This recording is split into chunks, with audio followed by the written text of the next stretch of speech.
So here is, now we're coming to the end of this. Forensics has a very clear and specific meaning.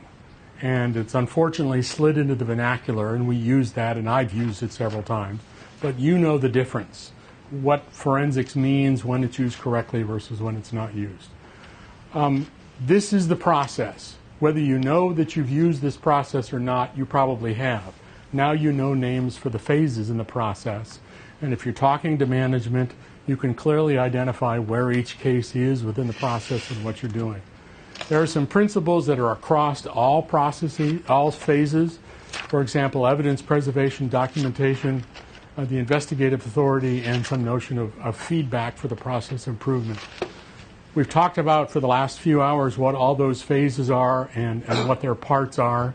And so this is what I'm trying to say to you. At the end of this, you now, even if you couldn't do an entire digital investigation, you could describe it to somebody what the phases are. You could manage it. And as a leader, you can direct people and keep them going in the right direction. And that's the point of this today. Robin talked about the virtual training environment, which is VTE. There's lots of forensic